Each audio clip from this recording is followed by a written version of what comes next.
नमस्कार मुलांनो, आज आपण इयत्ता 8वीचा सुलभ भारतीचा मराठीचा दुसरा धडा बघणार आहोत. मी चित्रकार कसा झालो हा धडा लिहिला आहे ल म कडू. त्यांचा परिचय आपण पहिल्यांदा बघूया. प्रसिद्ध मराठी लेखक व चित्रकार. त्यांची बालसाहित्याची सुमारे 30 पुस्तके प्रकाशित आहेत. त्यांची झाड हे लहान मुलांसाठी असलेले द्विभाषिक पुस्तक, खारीचा वाटा हा कथासंग्रह, जॉर्ज कार्व्हर हे चरित्र, रावीचा मोर हे बालसाहित्य इत्यादी पुस्तके प्रसिद्ध आहेत. त्यांना 2017 साली खारीचा वाटा या पुस्तकासाठी साहित्य अकादमीचा बालसाहित्य पुरस्कार व 2014 साली महाराष्ट्र शासनातर्फे उत्कृष्ट वाङ्मय निर्मितीचा साने गुरुजी पुरस्कार मिळालेला आहे. शेवगाव, अहमदनगर येथे जानेवारी 2018 मध्ये झालेल्या बालकुमार साहित्य संमेलनाचे अध्यक्षपद त्यांनी भूषवले. निसर्गाच्या सानिध्यात आपल्याला आपल्यातील उपजत कला शोधण्याचे अनेक मार्ग सापडतात. हे लेखकाने स्वानुभवातून या पाठात सांगितलेले आहेत. म्हणजे स्वअनुभवातून, स्वतःच्या अनुभवातून लेखकाने या पाठामध्ये सांगितलेलं आहे की आपल्यातील उपजत जे कलागुण असतात ते शोधण्यासाठी अनेक मार्गाने आपण ते शोधू शकतो. तर इथे ते गुण आपण कसे ओळखायचे किंवा ते गुण जर आपल्याला जोपासायचे असतील तर काय करायचं, काय करावं लागतं, की काय करू शकतो आपण, हे या पाठात, या धड्यात सांगितलेलं आहे. निसर्गाच्या सानिध्यात राहायला हवे. निसर्ग आपल्याला अनेक कला शिकवतो. फार महत्त्वाचं आहे निसर्गाच्या सानिध्यात राहणे. कारण निसर्गाच्या सानिध्यामध्ये निसर्गाकडूनच आपल्याला सगळं मिळतं. निसर्ग आहे तर आपण आहोत आणि निसर्गाच्या सानिध्यात आपण जितकं राहू तितकं आपलं आयुष्यही वाढेल, चांगली हवा आपल्याला मिळेल, आपलं आयुष्य, आपलं जीवन त्याच्यामुळे चांगलं आपण व्यतीत करू शकतो. निसर्ग आपल्याला अनेक कला शिकवतो. निसर्गात लेखक चित्रकला व मूर्तिकला कसे शिकले याची सुरस व मनोवेधक कहाणी या पाठात सांगितलेली आहे. आणि या निसर्गाच्या सानिध्यामध्ये लेखक चित्रकला आणि मूर्तिकला, मूर्ती बनवण्याची कला लेखक कसे शिकले हे याचं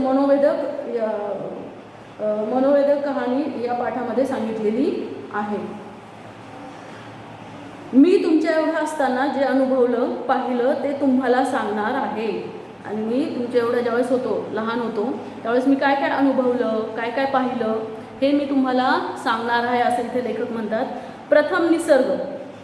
आपण निसर्गाला कधीही विसरून चालणार नाही. कधीही आपण विसरता कामा नये. निसर्गामुळेच आपण आहोत, हो की नाही? निसर्गामुळेच आपल्याला सगळं काही, जे काही मिळतं ते सगळं निसर्गाकडून मिळतं. त्याच्यामुळे निसर्गाला विसरून चालणार नाही. त्याच्या विरोधात न जाता मर्जीत राहणं केव्हाही आपल्याला फायद्याचंच आहे. आणि त्याच्या मर्जीत राहणं, त्याच्यासोबत राहणं, त्याच्यानुसार, निसर्गानुसार वागणं, त्याच्याकडून शिकणं, या गोष्टी आपल्याला फायद्याच्याच आहेत. निसर्गातून आपलं पालनपोषण होतं आणि निसर्गच आपल्याला नाना कला शिकवतो. नाना म्हणजे वेगवेगळ्या कला आपल्याला ज्या काही आपण शिकतो त्या सगळं निसर्गाकडनं शिकतो. आणि आपलं पालनपोषण तर आपलं निसर्गाकडनंच होतं. आपल्याला अन्नधान्य जे काही मिळतं, कपडा असेल किंवा कुठल्याही वस्तू आपल्याला सगळ्या निसर्गाकडनंच मिळतात. निसर्ग धुंडाळत राहा. धुंडाळणे म्हणजे शोधणे. निसर्गाला शोधत राहा. तुम्हाला सर्जनाच्या वाटा आपसूक सापडतील, आपोआपच सापडतील. सर्जन म्हणजे काही निर्मितीच्या, नवीन काहीतरी निर्माण करण्याच्या वाटा तुम्हाला आपसूकच, आपोआपच सापडतील. परंतु तुम्हाला निसर्गाच्या सानिध्यात राहणं फार आवश्यक आहे. आता तुम्हाला माझीच गोष्ट सांगतो. माझं प्राथमिक शिक्षण एका लहानशा खेड्यात झालं. माझं प्राथमिक जे शिक्षण आहे, प्रायमरी एज्युकेशन, ते माझं एक लहानशा खेड्यात झालं. माझं खेडत अतिशय निसर्गरम्य आणि सुसंस्कृत होतं. अतिशय निसर्गरम्य असं माझं खेडं होतं. निसर्गाचं सौंदर्य तिथे खूप होतं आणि सुसंस्कृत होतं. घनदाट जंगलं, खूप घनदाट जंगल होतं तिथे. दुथडी भरून वाहणारी नदी. दुथडी भरून वाहणे म्हणजे काय? ओसंडून वाहणे. नद्या पण होत्या, पण त्याला पाणी पण, त्या नद्यांना पाणी पण खूप असायचं. निळे डोंगर, हिरवी रानं, अवघा आनंदी आनंद. म्हणजे बघा निसर्गाचं वर्णन कसं केलेलं आहे त्यांनी, लेखकांनी, की अतिशय निसर्गरम्य असं माझं खेडं होतं, माझं गाव होतं. घनदाट जंगलं होते तिथे, दुथडी भरून वाहणाऱ्या नद्या, म्हणजे खूप पाणी असायचं त्या नद्यांना. निळे डोंगर, हिरवी रानं, सगळीकडे हिरवळ अशी पसरलेली असायची. जिथे जिथे आपली नजर जाईल तिथे आपल्याला हिरवी झाडं दिसायची. अवघा आनंदी आनंद होता. अशा वातावरणात माणसातील सर्जनशीलता उफाळून आली नाही तरच नवल. सर्जनशीलता म्हणजे निर्मिती क्षमता, उफाळून येणे म्हणजे निर्मिती करण्याची इच्छा त्याला होणे, हो की नाही. आणि अशा वातावरणामध्ये आपल्याला सर्जनशीलता आपली नक्कीच तिथे आपल्यामध्ये निर्माण होऊ शकते. माझा एक मित्र होता, आम्हाला खूप वाटायचं की आपण चित्र काढावीत. माझा एक मित्र होता आणि आम्हाला खूप वाटायचं की आपण चित्र काढावीत, पण काय करणार, आमच्याकडे कसलीच साधनं नव्हती. चित्र काढण्यासाठी आपल्याला काय काय लागतं, सगळ्यात पहिल्यांदा तर एक कागद लागतो, मग नंतर पेन्सिल, मग नंतर त्याचे वेगवेगळे कलर्स, रंग त्याच्यात भरण्यासाठी. तर ती साधनं त्यांच्याकडं काहीही नव्हती. पेन्सिल, रंग, ब्रश हे तर सोडाच, पण साधा कागदही नव्हता. पेन्सिल, रंग, ब्रश हे चित्र काढायला लागतं हे तर सोडाच, पण आमच्याकडे कागदही नव्हता, असं लेखक म्हणतात. अभ्यासाची एकच वही असायची, अभ्यासाची एकच वही, पाटीवर लिहिण्याची एक पेन्सिल आणि पाटी असायची, एक स्लेट, त्याच्यावरती लिहिण्यासाठी एकच पेन्सिल असायची. तिचे तुकडे झाले तरी सांभाळून वापरावी लागायची, ती तुटली तरी ती सांभाळून वापरावी लागायची. दुसरी मिळण्याची शक्यता नव्हती. एकच पेन्सिल मिळायची, एकच पाटी मिळायची आणि एकच वही असायची. शिवाय सगळ्यात मोठी अडचण किंवा धाक असा होता की चित्रबित्र काढलेली ना मास्तरांना आवडायची ना घरातल्यांना. आणि सगळ्यात मोठी अडचण काय होती तर चित्रबित्र काढलेली, म्हणजे चित्र काढलेलं हे मास्तरांनाही आवडत नव्हतं, शिक्षकांनाही आवडत नव्हतं आणि घरातल्या लोकांनाही आवडत नव्हतं. वात्रटपणा वाटायचा आणि चित्र काढणं हा काय वाटायचं त्यांना, वात्रटपणा वाटायचा. वैशाख महिन्यातलं ऊन करपून टाकणारं असायचं. वैशाख हा एक मराठी महिना आहे आणि त्यातलं ऊन हे करपवून टाकणारं वाटायचं, म्हणजे खूप ऊन असायचं. आम्ही गावातली सगळी मुलं नदीच्या डोहात जाऊन पडायचो आणि मग खूप ऊन असल्यामुळे आम्ही काय करायचो, तिथे नदी होती, त्याचा डोह होता आणि त्या डोहामध्ये जाऊन आम्ही काय करायचो, पडायचो. अंगात गारवा भरला की पुन्हा काठावर येऊन बसायचं आणि अंगामध्ये गारवा आला की परत काठावर यायचं आणि तिथे बसायचं. काठालगत खूप खडक होते, काठालगत तिथे, काठाच्या जवळ, लगत म्हणजे जवळ, तिथे खूप खडक होते. पाण्याच्या प्रवाहामुळे गुळगुळीत सपाट झालेले, लांबरुंद पसरलेले आणि पाण्याच्या प्रवाहामुळे ते कसे झाले होते, एकदम गुळगुळीत झाले होते, अतिशय सॉफ्ट ज्याला म्हणू आपण असे झाले होते, सपाट झालेले होते, प्लेन झालेले होते आणि लांबरुंद पसरलेले होते, खूप मोठमोठे होते ते. आम्हाला तिथंच आमचा कॅनव्हास सापडला आणि आम्हाला तिथेच आमचा कॅनव्हास सापडला. कॅनव्हास म्हणजे काय, ज्याच्यावर आपण चित्रे काढतो, त्याला चित्र काढण्यासाठी कापडी जो फलक असतो त्याला कॅनव्हास म्हटलं जातं. आणि हा कॅनव्हास त्यांना त्या दगडांवरती, त्या खडकावरती सापडला. या भल्या थोरल्या खडकावर मनसोक्त चित्र काढता येणार होती आणि इतका मोठा दगड होता तो, प्लेन असा सपाट असा दगड होता, त्याच्यावरती खूप सारी मनसोक्त मनाला येतील तशी चित्र काढता येणार होती. पण कशानं काढणार, त्यांच्याकडे त्याच्यावर चित्र काढायला काहीच नव्हतं साधन. तोही मार्ग सापडला. आमच्या त्या भागात तांबूस रंगाचा मुरूम असे आणि आमच्या त्या भागामध्ये तांबूस रंगाचा मुरूम असायचा. एक प्रकारचा ठिसूळ असा दगड, त्याला म्हणतात मुरूम, आणि तो तांबड्या रंगाचा दगड मुरूम असायचा. आणि शिवाय पिवळट रंगाचे दगडही सापडतात आणि त्याचबरोबर पिवळ्या रंगाचे तिथे दगडही सापडतात. ते दगड आपटले की त्याची पिवळी फक्की पडते आणि ते जोरात आपटले तर त्याची पिवळी फक्की पडते, म्हणजे पावडर पडते त्या दगडांची, अगदी पिठासारखी असते. आपलं पीठ कसं असतं तशीच ती असते. हवं तसं पाणी घातलं की पिवळा रंग तयार आणि त्या पिठामध्ये, त्या दगडाच्या पिठामध्ये, पिवळ्या पिठामध्ये पाणी टाकलं की त्याचा पिवळा रंग तयार व्हायचा. मुरुमाचा खडा ओला करून घेतला आणि खडकावर चित्र रेखाटणं सुरू झालं. आणि तो जो मुरुम होता तांबूस रंगाचा तो ओला करून घेतला आणि खडकावर चित्र रेखाटणं, चित्र काढणं सुरू झालं. काय काढू आणि काय नको असं व्हायचं. आणि आता त्यांना तर त्याच्यावरती काढण्यासाठी साधनही मिळालं होतं त्या खडकांवरती चित्र काढण्यासाठी. त्याच्यामुळे आता काय काढू आणि काय नको असं त्यांना झालं होतं. गुडघ्यावर टेकून रेष काढण्यात दंग व्हायचो. रेषा काढीत हातभर पुढं सरकल्यावर मागे वळून पाहावं तर रेषा वाळून लाल जर्द झालेल्या असायच्या. आणि शेवटी ते त्या मुरुमाने काढायचे. त्याच्यामुळे काय व्हायचं, ते ओलं करून काढल्यावरती ते दिसायचं आणि ते वाळल्यानंतर काय व्हायचं, ती रेषा वाळून लाल जर्द झालेली दिसायची. आणखी सुरसुरीत यायची. तापलेल्या खडकावर टेकून टेकून गुडघ्यांची साल्टं गेलेली लक्षातच यायची नाहीत.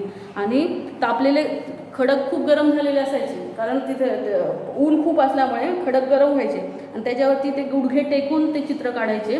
त्याच्यामुळे ते गुडघ्यांचं साल्टंसुद्धा म्हणजे कातडीचं साल ते सुद्धा निघायचं. ते सुद्धा मुलांच्या लक्षात यायचं नाही. इतके मग्न ते चित्र काढण्यात व्हायचे. मग उभ्या खडकावर चित्र काढणं सुरू झालं आणि मग आता त्यांनी त्याच्यावरती सुद्धा पर्याय शोधला की गुडघ्यावर टेकून उभं न राहता की उभ्या खडकावर चित्र काढायचं. काही दिवसांनी वाटायला लागलं की यात रंग भरावेत आणि मग चित्र काढण्याचं त्यांची हौस पूर्ण झाली. परंतु त्यांना आता काय वाटू लागलं की त्याच्यामध्ये रंगसुद्धा भरता आले पाहिजेत.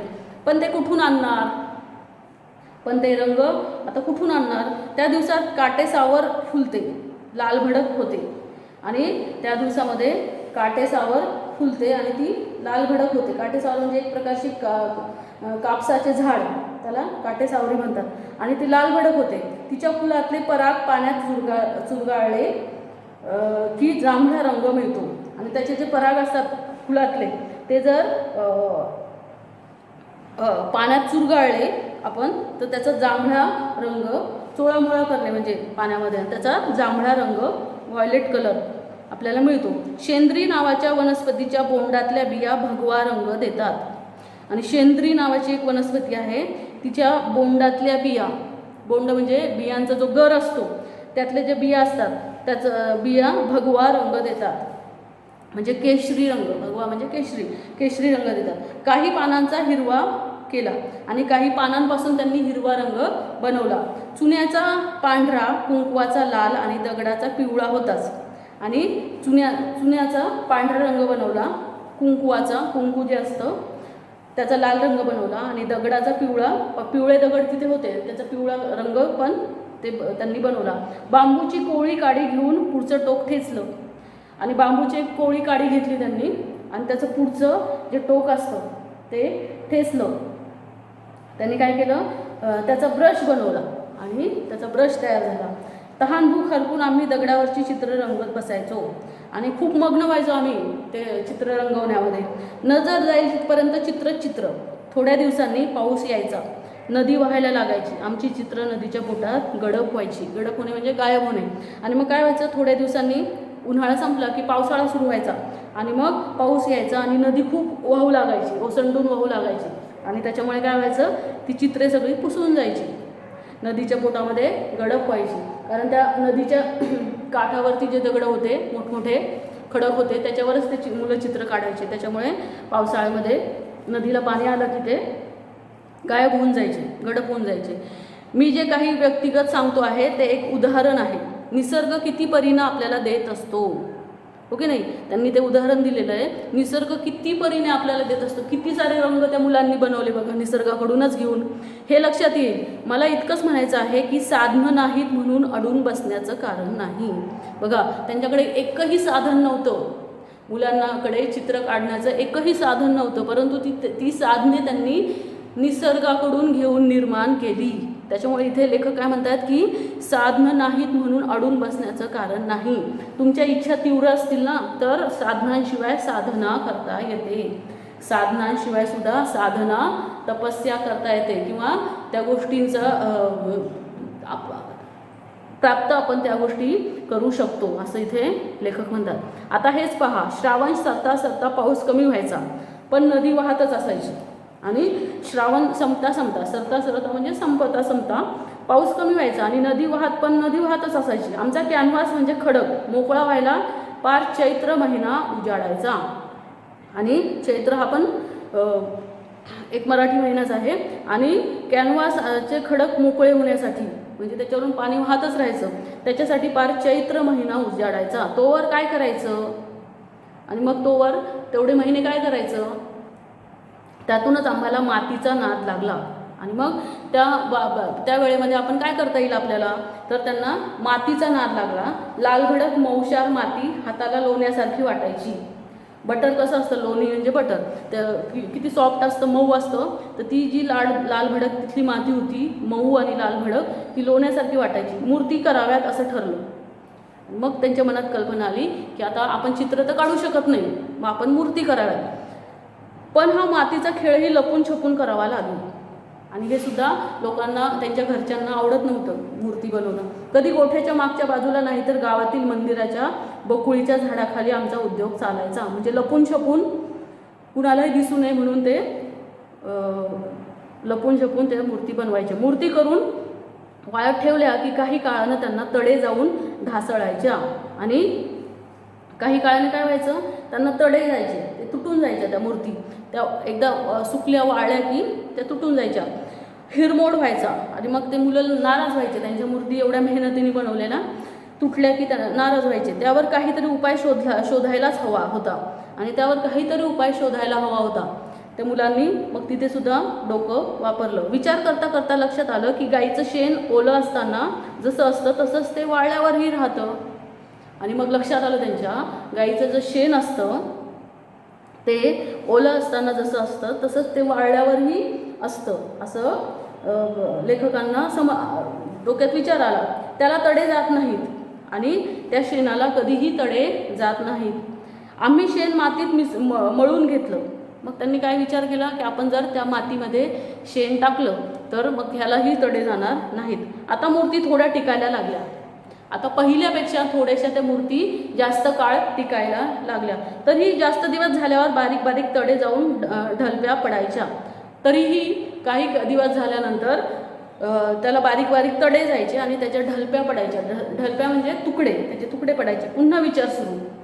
आता परत विचार सुरू झाला. म्हणजे पहिल्यांदा त्यांनी नुसत्या मातीच्या बनवल्या, त्या सुकल्या वाळल्या की त्याचे तुकडेच पडायचे आणि ते ढासळून जायच्या. परंतु नंतर त्यांनी मग थोडासा विचार केला की शेणाला तडे जात नाहीत, म्हणून त्यांनी मातीमध्ये शेण मिसळलं. मग ह्या काही काळ पहिल्यापेक्षा त्या मूर्ती टिकायला लागल्या. परंतु काही दिवसांनी त्याचे बारीक बारीक तडे जाऊन त्याच्या ढलप्या पडू लागल्या, त्याचे तुकडे पडू लागले. आमच्या गावात आठवडे बाजार भरायचा. आमच्या गावामध्ये आठवडी बाजार भरायचा, म्हणजे आठवड्यातून एक वेळेस बाजार भरायचा. महादू आयते कपडे विकायला यायचा. एक महादू नावाचा व्यक्ती होता, तो आयते कपडे विकायला यायचा. रेडीमेड कपडे तो विकायला तिथे आणायचा. सगळा डोंगर भाग, तिथला सगळा डोंगर खूप होते तिथे गावाच्या तिथे, फक्त पायवाटा. तो आपला माल घोड्यावर लादून आणायचा आणि घोड्यावर टाकून तो आपला माल आणायचा. कारण ते सगळा डोंगराळ भाग होता आणि त्याच्यामुळे तो घोडा वापरायचा. नादरुकीच्या झाडाची दाट सावली पडायची. नादरुकीचं झाड, नादरुक म्हणजे एक पिंपळवर्गीय झाड आहे. पिंपळाचं झाड कसं असतं तसंच हे नादरुकी आहे. आणि त्याचं एक दाट सावली तिथे पडायची. तो झाडाच्या मुळीला घोडा बांधून ठेवायचा आणि तिथेच तो त्या सावलीमध्ये त्याचा घोडा बांधून ठेवायचा. आम्हाला घोड्याची लीद दिसली. घोड्याची लीद म्हणजे घोड्याचं शेण, लीद म्हणजे घोड्याचं शेण. त्यात बरेच धागे दिसत होते. हे धागे माती धरून ठेवतील असा विचार करून आम्ही तो प्रयोग केला.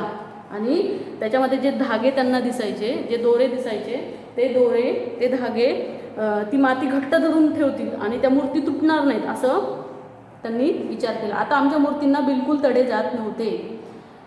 आणि मग आता त्यांनी ती घोड्याचं जे शेण असतं, लीद असते, ती टाकून मातीत टाकून त्यांनी मूर्ती बनवायला सुरुवात केली. आणि आता त्यांच्या मूर्तींना बिलकुल तडे जात नव्हते. त्यांच्या मूर्ती अजिबात तडकत नव्हत्या, तुटत नव्हत्या. एवढा आनंद झाला हे मला शब्दात सांगता येणार नाही. आणि हा शोध आम्ही लावला नवीन, ह्याची निर्मिती आम्ही केली, ही सर्जनशीलता आमच्यामध्ये आली. त्याचा आम्हाला खूप आनंद झाला. मी माध्यमिक शाळेत असताना आर्किमिडीज या शास्त्रज्ञाचा धडा वाचला. आणि पुढे मी माध्यमिक शाळेमध्ये गेलो तर आर्किमिडीज हा एक शास्त्रज्ञ आहे, त्याचा धडा मी वाचला. त्याला हवं होतं ते तत्त्व शोधण्यासाठी तो साध्या वाटणाऱ्या गोष्टीतही ते शोधत राहायचा. आणि त्याला जे शोधायचं असेल, ज्याचा शोध लावायचा असेल, साध्या गोष्टींमध्ये तो त्या गोष्टी शोधायचा. ते सापडल्यावर तो न्हाणी घरातून युरेका युरेका करत धावत सुटला. आणि ते सापडल्यानंतर तो न्हाणी घरातून, न्हाणीघर म्हणजे आंघोळीची जागा, बाथरूम ज्याला म्हणू आपण, तिथून युरेका युरेका करत धावत सुटला. आणि तिथे त्याला तो शोध लागला बघा. आणि तेव्हा माझ्या लक्षात आलं की आपल्यालाही तेवढाच आनंद झाला होता जेव्हा मूर्तींना तडे जाण्याचं थांबलं होतं. आणि त्या आर्किमिडीजला जसा आनंद झाला होता त्यांनी शोध लावल्यानंतर, तसाच आनंद आम्हालाही झाला होता त्यावेळेस त्या मूर्तींना तडे जाण्याचं थांबलं. म्हणजे त्या मूर्ती तुटायच्या थांबल्या. आपल्या पुरता का होईना, पण तो एक शोध होता. आणि आमच्या पुरता का होईना, आपल्या पुरता का होईना, तो एक शोध आम्ही लावला होता की मूर्तींना तडे कसे जाणार नाहीत याचा. मुलांनो, मी तुम्हाला एवढंच सांगेन की तुमच्या प्रत्येकात आर्किमिडीज दडलेला आहे, लपलेला आहे. प्रत्येकात एक शास्त्रज्ञ लपलेला आहे. त्याला कायम जागता ठेवा. तुमचं आभाळ कायम आनंदानं भरलेलं राहील. इथे काय सांगितलं त्यांनी की प्रत्येकामध्ये काहीतरी निर्मिती क्षमता असते बघा, काहीतरी दडलेलं असतं, काहीतरी गुण असतात आणि हे प्रत्येकामध्ये असतात. आणि ते कायम जागते ठेवा. कायम त्या गोष्टींचा विचार करत राहा. आपण काय नवीन शोध लावू शकतो. तुमचा आभाळ कायम आनंदाने भरलेलं राहील आणि तुम्ही कायम आनंदी असाल. आपण कुठल्याही गोष्टीचा नवीन शोध लावला तर जो आनंद आपल्याला होतो तो शब्दात आपण सांगू शकत नाही. आणि असं त्यामुळे तुमचं जीवन कायम आनंदी राहील असं इथे लेखकांनी सांगितलेलं आहे. तर अशा प्रकारे हा धडा आहे. तर इथे त्यांनी काय सांगितलेलं आहे, याच्यातून आपल्याला काय शिकवण मिळते. पहिली तर निसर्ग हा आपल्यासाठी फार महत्त्वाचा आहे. निसर्गाकडूनच आपल्याला सगळं काही मिळतं. निसर्ग आपल्याला सगळं काही देतो, सगळं काही शिकवतो. खूप साऱ्या गोष्टी आपण निसर्गाकडून शिकू शकतो.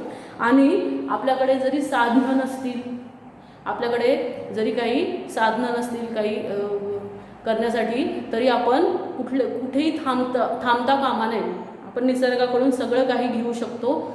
आणि प्रत्येकामध्ये शास्त्रज्ञ लपलेलाच असतो.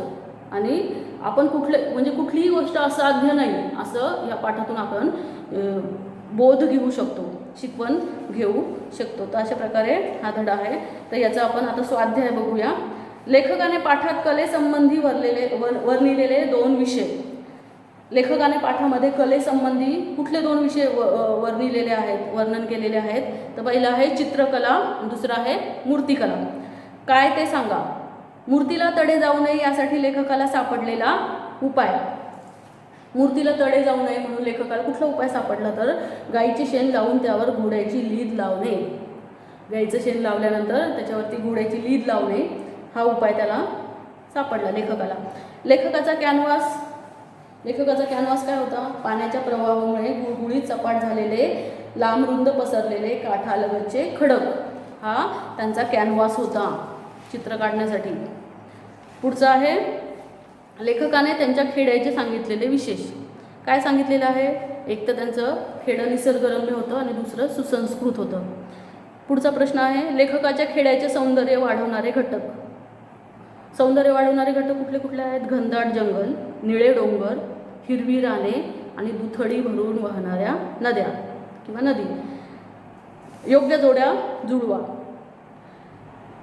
इथे रंग दिलेत बघा. आणि ते कशापासून बनवलेले आहेत. पिवळा दगडांपासून बनवलेला आहे. जांभळा काटेसावरीच्या फुलातील परागकणांपासून, भगवा शेंद्री झाडाच्या बियांपासून आणि हिरवा झाडांच्या पानापासून. अशा प्रकारे हे रंग बनवलेले आहेत. आता एका शब्दात उत्तर लिहायचं आहे. बांबूच्या कोवळ्या काडीपासून तयार व्हायचा. काय व्हायचं. बांबूच्या कोवळ्या काडीपासून तयार ब्रश. चित्र काढण्यासाठी वापरला जाणारा कागद. काय होतं कागद. तो खडक किंवा ते दगड मोठमोठे. पुढचा आहे लालभडक मातीपासून तयार केल्या जायच्या.